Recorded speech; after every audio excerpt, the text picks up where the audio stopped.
आकाशवाणी देहरादून से प्रस्तुत हैं प्रादेशिक समाचार।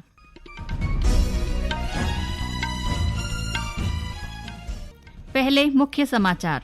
मुख्यमंत्री पुष्कर सिंह धामी ने कहा है कि राज्य सरकार युवा पीढ़ी को तकनीकी ज्ञान प्रदान कर उन्हें आत्मनिर्भर बनाने की दिशा में प्रयास कर रही है।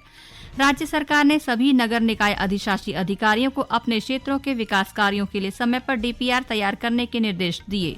चंपावत जिले में धार्मिक पर्यटन को बढ़ावा देने के उद्देश्य से उत्तर भारत के प्रसिद्ध मां पूर्णागिरि मंदिर में रोपवे निर्माण जल्द शुरू होगा और मतदाता सूची में नाम दर्ज कराने के लिए मतदाताओं के लिए 5, 25 और 26 नवंबर को विशेष शिविर आयोजित किया जा रहा है।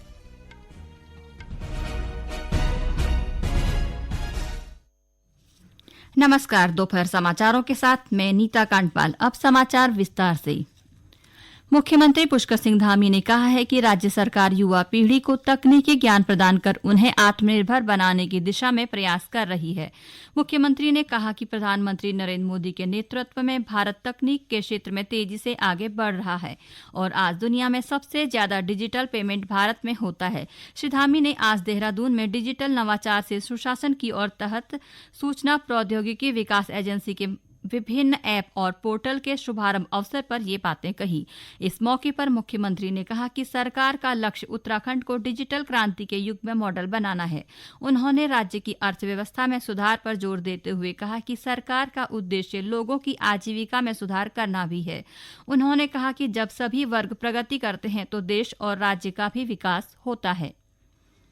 राज्य सरकार ने सभी नगर निकाय अधिशासी अधिकारियों को अपने क्षेत्रों के विकास कार्यों के लिए समय पर डीपीआर तैयार करने के निर्देश दिए हैं। इसको लेकर शहरी विकास मंत्री डॉ प्रेमचंद अग्रवाल ने नगर निकाय के अधिकारियों के साथ बैठक कर राज्य में चल रही केंद्र पोषित योजना 15वें वित्त और 5वें राज्य वित्त योजना की समीक्षा की।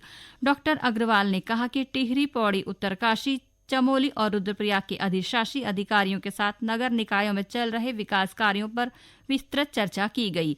इसमें कूड़े के door to door collection, segregation, legacy waste और ठोस अवशिष्ट प्रबंधन को लेकर अधिकारियों से जानकारी प्राप्त की तथा आवश्यक सुधार के लिए दिशा निर्देश दिए। उन्होंने महत्वाकांक्षी पीएम स्वनिधि योजना और पीएम आवास योजना की प्रगति के विषय में जानकारी प्राप्त की और अधिकारियों को आवश्यक दिशा निर्देश दिए।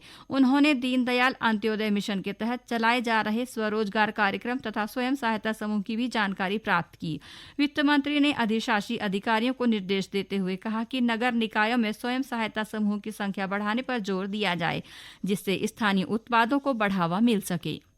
नमामि गंगे योजना के गंगा उत्सव कार्यक्रम के तहत चंपावत जिले में 4 स्थानों पर गंगा आरती का आयोजन किया गया। इस अवसर पर परमार्थ निकेतन से प्रशिक्षित स्थानीय तीर्थ पुरोहितों ने वैदिक मंत्रोच्चार के साथ मां गंगा का पूजन कर आरती की। हरिद्वार और ऋषिकेश की तर्ज पर पहली बार जिले के टनकपुर शारदा घाट पर आयोजित इस गंगा आरती का शुभारंभ जिलाधिकारी नवनीत पांडे ने किया। जिलाधिकारी ने कहा कि भविष्य में यह गंगा आरती नियमित रूप से आयोजित की जाएगी, जिसमें सभी लोग भाग ले सकेंगे। नमामि गंगा कार्यक्रम के अंतर्गत आज जनपद में 4 स्थलों पर मां गंगा की आरती का कार्यक्रम आयोजन किया गया है और आज समस्त जनपद वासियों ने मां गंगा के संरक्षण की जो है संकल्प लिया है। हमें उम्मीद है कि आज जो ये बूम घाट बना है यहाँ पे, इस पे आज ही प्रथम बार इस प्रकार का आयोजन हुआ है और आशा करते हैं कि आने वाले समय में इस प्रकार के आयोजन नियमित रूप से हो जाएंगे। उधर बागेश्वर जिला गंगा समिति ने भी कल देर शाम सरयू गोमती संगम पर दीपोत्सव कार्यक्रम आयोजित किया, जिसमें राष्ट्रीय स्वच्छ गंगा मिशन और नमामि गंगे के तहत 2100 दीप प्रज्वलित किए गए। कार्यक्रम का शुभारंभ करते हुए जिला पंचायत अध्यक्ष बसंती देव ने कहा कि नदियों को स्वच्छ रखना सभी का कर्तव्य है और केंद्र सरकार की नमामि गंगे इस अभियान को सार्थक कर रही है।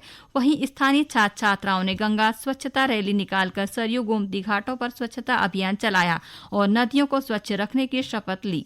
इस मौके पर जिलाधिकारी अनुराधा पाल ने कहा कि लोगों को नदियों के संरक्षण और संवर्धन के लिए आगे आना होगा। गंगा मिशन चला है नमामि गंगे। इस बार उसमें गंगा की जो सहायक नदियां हैं, पहले गढ़वाल की, उनको भी जोड़ा गया था। इस बार से कुमाऊं की सारी नदियों को भी उसमें जोड़ा गया है।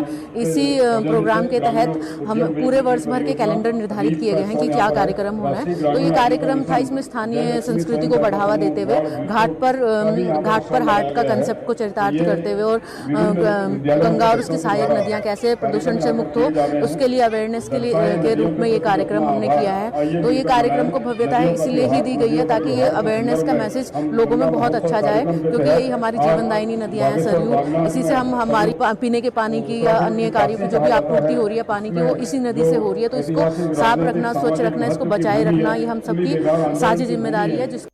राष्ट्रीय स्वच्छ गंगा मिशन जल शक्ति मंत्रालय भारत सरकार के अंतर्गत हरिद्वार जिला गंगा संरक्षण समिति के तत्वाधान में रिवर फ्रंट चंडीघाट में गंगा उत्सव कार्यक्रम का आयोजन किया गया। कार्यक्रम में बच्चों ने पेंटिंग, सांस्कृतिक कार्यक्रम, नुक्कड़ नाटक, क्विज प्रतियोगिता, गंगा रन दौड़ में प्रतिभाग किया। इस मौके पर गंगा स्वच्छता की शपथ दिलाने के साथ ही मां गंगा की आरती भी की गई। ये समाचार आकाशवाणी के देहरादून केंद्र से प्रसारित किए जा रहे हैं। चंपावत जिले में धार्मिक पर्यटन को बढ़ावा देने के उद्देश्य से उत्तर भारत के प्रसिद्ध मां पूर्णागिरि मंदिर में रोपवे का निर्माण कार्य जल्द शुरू होगा। करीब 45 करोड़ रुपए की लागत से बनने वाले इस रोपवे का निर्माण पूर्णागिरि रोपवे कंस्ट्रक्शन कंपनी द्वारा पीपीपी मोड में किया जा रहा है। रोपवे का निर्माण कार्य 2025 तक पूरा करने का लक्ष्य रखा गया है। रोपवे के निर्माण को लेकर आयोजित बैठक में जिलाधिकारी ने कार्यदायी संस्था को रोपवे का काम जल्द शुरू कर समय पर पूरा करने के निर्देश दिए। आकाशवाणी से बातचीत में जिला पर्यटन अधिकारी अरविंद गौड़ ने बताया कि रोपवे की कुल लंबाई 902 मीटर है, जिसमें 65 यात्रियों की क्षमता के 2 केबिन हैं। रोपवे के जरिए प्रतिदिन लगभग 800 यात्री यात्रा कर सकेंगे। माननीय मुख्यमंत्री घोषणा के अंतर्गत ये जनपद चंपावत के पूर्णागिरि परगने में धर्माचट्टी से काली मंदिर के मध्य 902 मीटर का रोपवे प्रस्तावित है, जिसको कि पर्यटन विभाग द्वारा पीपीपी मोड में बनाया जाएगा। उक्त रोपवे हेतु Purnagiri ropeway construction company Gurgaon का चयन हुआ है, जिसमें कुल रोपवे की लागत लगभग 45 करोड़ है।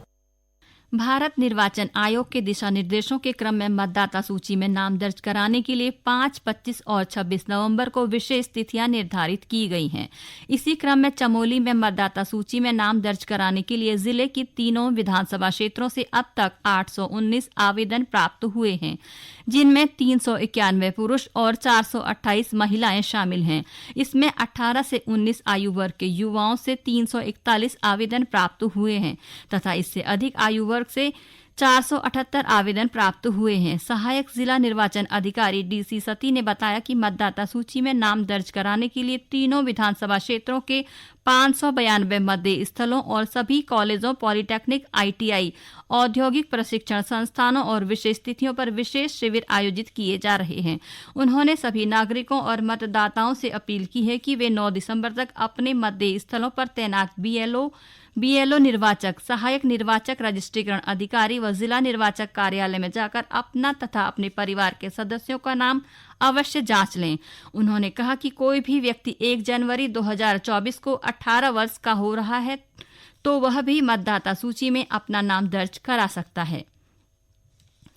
मुख्यमंत्री पुष्कर सिंह धामी ने आज देहरादून में राज्य संपत्ति विभाग के अंतर्गत स्वागती पद पर 8 संस्तुत अभ्यर्थियों को नियुक्ति पत्र वितरित किए। इस मौके पर मुख्यमंत्री ने सभी नवनियुक्त अभ्यर्थियों को बधाई देते हुए उनके उज्जवल भविष्य की कामना की। उन्होंने कहा कि आगामी समय में सभी अभ्यर्थी राज्य के विभिन्न अतिथि गृहों में अपनी सेवाएं देंगे। श्री धामी ने कहा कि सभी नवनियुक्त अभ्यर्थी अपना कर्तव्य का पूर्ण मनोयोग और जिम्मेदारी से पालन करें। ऋषिकेश स्थित अखिल आयुर्विज्ञान संस्थान एम्स में कार्डियो डायबिटिक सोसाइटी के तत्वाधान में 2 दिवसीय सम्मेलन का आयोजन किया गया।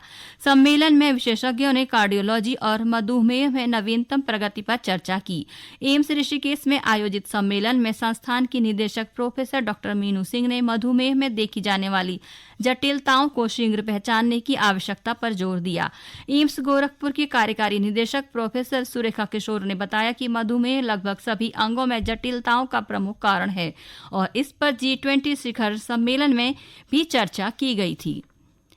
केंद्र सरकार ने 29वें चरण के चुनावी बॉन्ड जारी करने के लिए भारतीय स्टेट बैंक को अधिकृत किया है।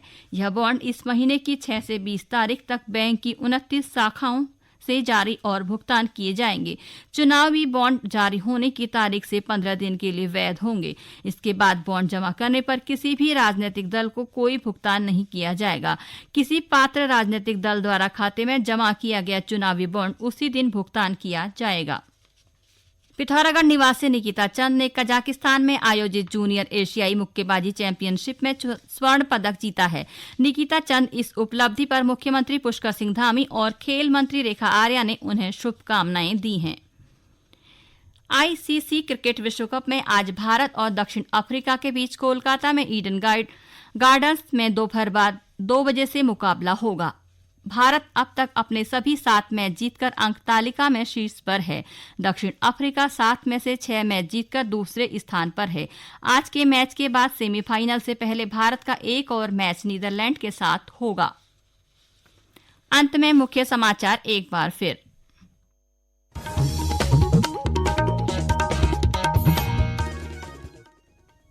मुख्यमंत्री पुष्कर सिंह धामी ने कहा है कि राज्य सरकार युवा पीढ़ी को तकनीकी ज्ञान प्रदान कर उन्हें आत्मनिर्भर बनाने की दिशा में प्रयास कर रही है।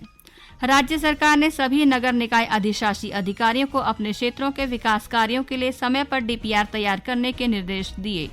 चंपावत जिले में धार्मिक पर्यटन को बढ़ावा देने के उद्देश्य से उत्तर भारत के प्रसिद्ध मां पूर्णागिरि मंदिर में रोपवे का निर्माण जल्द शुरू होगा और मतदाता सूची में नाम दर्ज कराने के लिए मतदाताओं के लिए 5, 25 और 26 नवंबर को विशेष शिविर आयोजित किया जा रहा है। इसके साथ ही प्रादेशिक समाचार का ये बुलेटिन समाप्त हुआ। नमस्कार।